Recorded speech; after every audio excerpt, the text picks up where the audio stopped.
falarmos sobre medo da morte. Um tema que merece a nossa atenção. Precisamos de tocar neste ponto. Sei que não é um assunto que agrada a muitas pessoas, porque falar de morte não é falar de algo que traz alegria, mas tem que ser falado. E agora nós vamos falar um pouco sobre situações que pessoas vivem quando passam, sobretudo situações de ansiedade, crises de ansiedade, quando passam por uma intervenção cirúrgica. Não são poucas as pessoas que, ao receberem a notícia que vão ser operadas, que ficam completamente devastadas, receosas, têm muito medo do que possa vir-lhes a acontecer, não sabem se vão sobreviver naquela operação, enfim, é muitas coisas que atrapalham, que podem atrapalhar, mas para falar disso já está aqui o Dr. Liberto Matos, que vai tocar neste ponto, que vai ajudar-nos a entender melhor se de facto esse tipo de ansiedade, Dr. Liberto, pode atrapalhar numa operação, numa intervenção cirúrgica e se também pode vir a causar algum dano no que toca à recuperação. Doutor, bem-vindo ao nosso programa, já faz algum tempo que não está aqui no nosso sofá. Bom dia a Bom todos, dia. a todas. Sim, o medo é uma emoção que é útil em determinadas, um instinto que é útil em determinadas situações, mas que na intervenção cirúrgica, no caso da preparação para uma cirurgia, pode provocar alterações fisiológicas que vêm a comprometer então a eficácia e o decorrer e a recuperação depois da cirurgia. As alterações fisiológicas que podem ser produzidas pelo medo são, por exemplo, a tensão muscular, o aumento da tensão arterial, o aumento a dificuldade de determinadas hormonas que controlam o estado de relaxamento e que depois podem comprometer depois fisiologicamente todo o processo clínico, o processo da intervenção em si e a recuperação, a regeneração de todo o processo do sistema imunitário e comprometer exatamente depois a recuperação do paciente. E como tal deve ser algo que deve ser tratado, deve ser a equipa clínica que faz o acompanhamento de todo o processo deve realmente tranquilizar o doente e passar algumas terapêuticas que ajudam o doente a realmente a superar essa fase da sua vida. Claro. Doutor, agora tratando-se da própria pessoa, a gente sabe que tem cirurgias que são mesmo de alto risco e que a pessoa está indo ali com pouca possibilidade daquela cirurgia ser proveitosa ou não, e muitas vezes é dito isso abertamente para o próprio doente. Como que essa pessoa, para além da equipa médica, lhe dá esse apoio que o doutor acabou de falar, ela pode, preparar-se mesmo mentalmente para aquele momento? Porque se ela estiver bem, penso eu, dentro dela, ela com certeza é um passo à frente para que aquilo seja bem sucedido. Como que ela pode ter essa mente mais positiva? Claro que sim.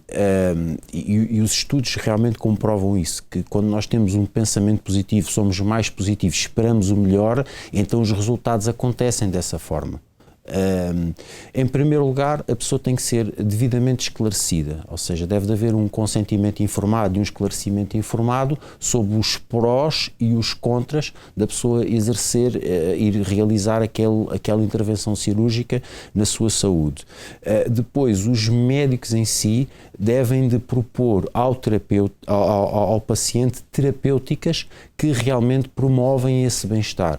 Como no caso da acupuntura, por exemplo, nas minhas clínicas, eu tenho um procedimento específico para preparar a cirurgia, ou seja, para a pré-cirurgia, para depois a pessoa, no caso, se for necessário, continuar a fazer tipo de tratamentos hospitalares, continuar também na clínica a fazer o tratamento da acupuntura e no pós-cirúrgico, ou seja, a pessoa faz uma cirurgia e para que o organismo regenere mais rapidamente, em termos emocionais esteja também mais estabilizada, também continuar a fazer os seus tratamentos de acupuntura.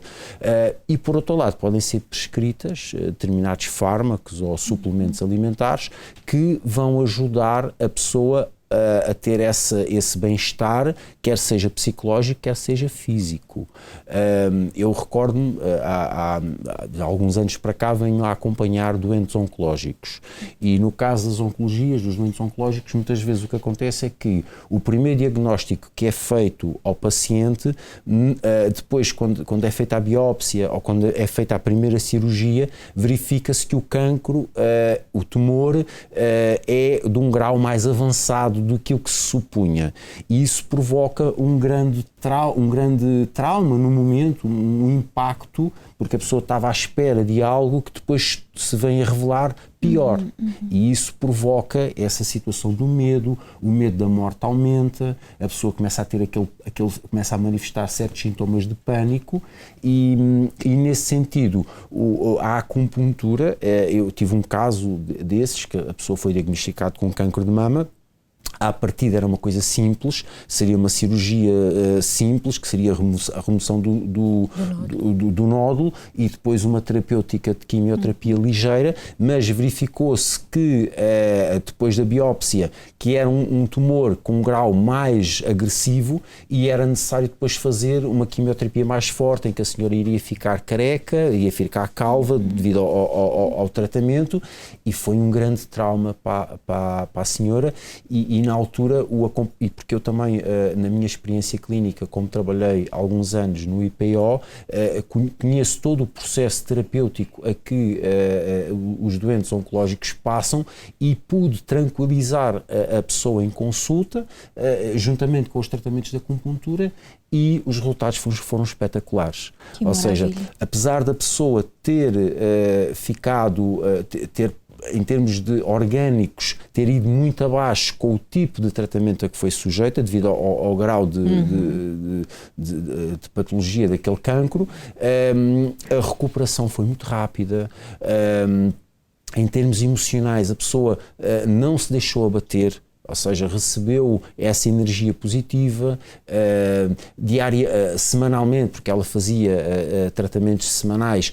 Antes de cada quimioterapia, antes da cirurgia, fizemos tratamentos para preparar a cirurgia, fez a cirurgia, após a cirurgia, poucos dias depois da cirurgia, voltámos novamente aos tratamentos, e antes de cada sessão de quimioterapia, ela no dia antes, fazia tratamentos de acupuntura.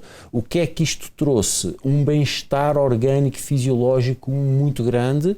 Toda a gente ficou admirada, ninguém percebeu que ela tinha tido cancro, só começaram a perceber quando o cabelo começou a cair e depois a senhora optou por não usar prótese, usava o lencinho na cabeça, mas toda a gente ficava admirada, tu nem parece que tens o cancro, tu nem parece que estás a passar por isso, e a recuperação foi muito rápida. Atualmente a senhora continua a fazer tratamentos na clínica, porque o cancro é uma doença que é crónica e só ao fim de uns X de anos é que se pode considerar como curado ou como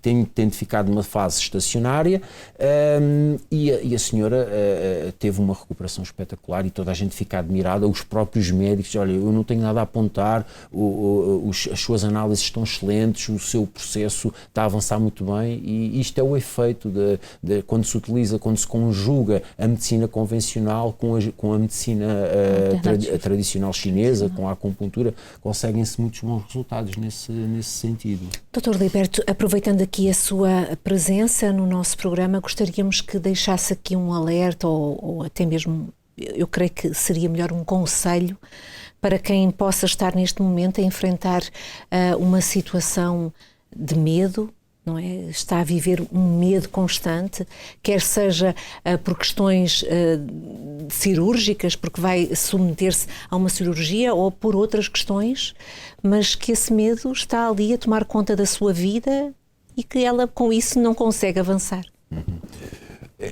O primeiro ponto que a pessoa tem que pensar é que se ela basear a sua vida, ou seja, o futuro da situação que ela vai atravessar depende do bem-estar que ela tem. Se ela não estiver bem, ou se ela tiver muitas dúvidas, por exemplo, em relação a um determinado procedimento cirúrgico, não avançar, pedir uma segunda opinião, procurar outro especialista para realmente verificar se aquela cirurgia tem que ser mesmo realizada, se tem que ser feita daquela forma como lhe foi apresentada, ou seja, não avançar cegamente para algo que lhe suscita tanta dúvida. Ok? Claro. Para ter certezas. Para ter a certeza realmente se é para avançar com aquele procedimento ou não. Porque por vezes, hoje em dia, as equipas clínicas estão muito sobrecarregadas com trabalho e acontecem erros, as coisas não são bem apresentadas aos utentes, não são bem explicadas. Acontece diariamente em meio hospitalar e é necessário que a pessoa tenha essa confiança, porque por vezes essa segunda opinião é esclarecedora e aqueles medos que a pessoa tem em relação a algo são realmente dissipados porque se é falado, procurar essa informação, procurar outras pessoas com um problema semelhante que tenha sido, que tenha passado, outras pessoas que tiveram o mesmo problema e que se submeteram àquela cirurgia. Outra coisa que a pessoa pode fazer é realmente usar a fé. A pessoa pode usar a fé em Deus, pode pedir a Deus essa orientação, essa direção, que com certeza vai vir uma resposta nesse sentido. Eu, nas minhas consultas, incentivo muitas pessoas a usarem a fé em Deus, a fé inteligente, e muitos problemas são resolvidos dessa forma. E nós aqui, doutor, muitas vezes ouvimos, até desculpa lhe cortar, ouvimos aqui histórias de pessoas que também o médico ali lhe disse, olha, procure algo que você possa se apegar. Exatamente. E se o doutor passa essa fé, então certamente vai ajudar essa pessoa. Eu acredito que o o doutor Liberto trouxe aqui no início foi fundamental, a diferença do medo.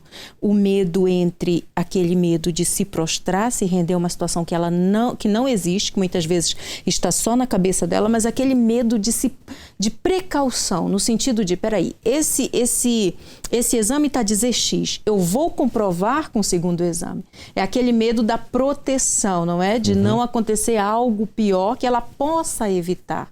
Então, realmente, esse medo da morte que nós estamos trazendo aqui hoje é justamente para que a pessoa possa analisar que medo eu tenho, esse medo que eu estou a manifestar. É um medo de proteção ou é um medo que tem me levado a ficar enclausurada, não é? Claro. Então, isso é muito importante a pessoa em casa definir, identificar qual é o medo que eu estou a nutrir dentro de mim. Porque se for o medo que enclausura, o medo que paralisa, esse medo de certo não é de todo bom. Mas se for aquele medo em relação ao cuidado, então certamente vai precavê-la. Muito com bem. certeza. Dr. Liberto Matos, mais uma vez aqui no nosso programa, agradecemos muito a sua presença. Eu é que agradeço.